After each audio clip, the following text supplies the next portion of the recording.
request you to both to stay on with me.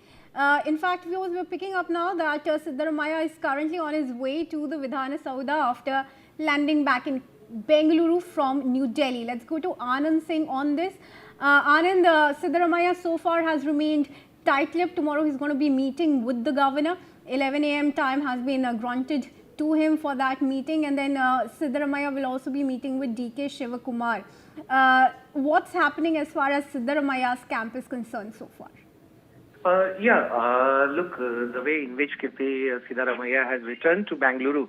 So clearly, today we have seen that how several of the ministers and his MLA have approached at his residence to meet him. And then earlier in the day, we have also seen that how Siddaramaiah went to Vidhan Sauda to garland the statue of first Prime Minister Jawaharlal Nehru on his 62nd death anniversary. So clearly, Siddaramaiah has sought time with the governor tomorrow at 11 a.m. in the noon.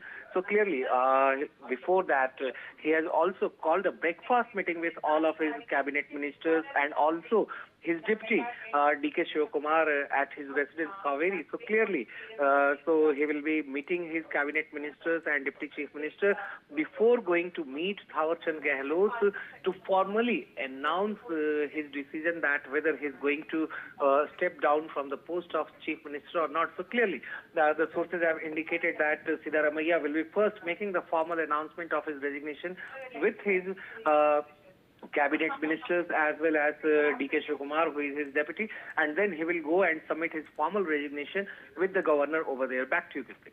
All right, we are in fact now learning that leader of opposition Rahul Gandhi, he's likely to attend the swearing-in ceremony of DK Shivakumar when he takes over as the chief minister.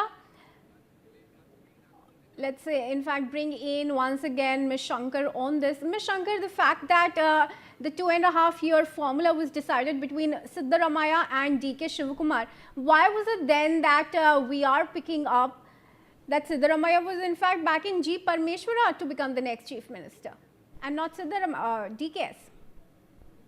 Naturally, there is a struggle which they have not shown publicly. Has been going on between DKS and Siddaramaiah. It's expected because, you know, DKS had almost won the state for the Congress. So he was putting his stake to become the chief minister, and definitely Siddaramaiah is a taller leader and he is more senior. So for some reason, Congress High Command had decided to bless Siddaramaiah with the chief ministership.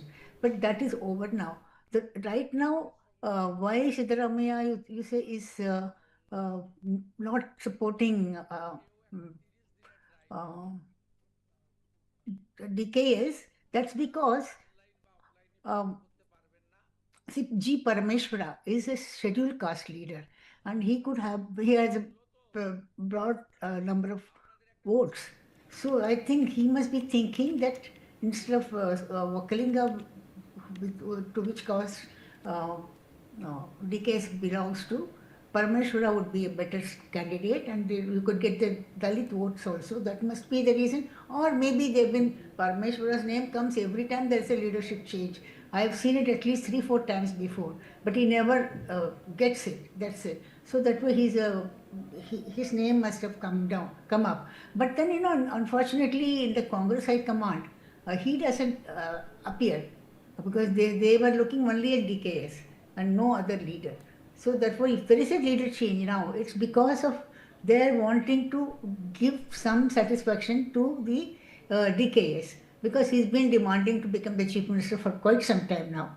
Maybe that is what they want to do. Moreover, Siddaramaiah is 80 years old now. So by 2029, he must be 85, 84, something like that. So he will be a older leader compared to DKS. DKS has now that he is a leader of the next generation, and he is able to vibe with them very naturally. So that could be one reason that they thought of the leadership change now. But that change idea has been going on for quite some time now. Yes, ma'am. Please stay on with me. In fact, we are getting in some breaking updates.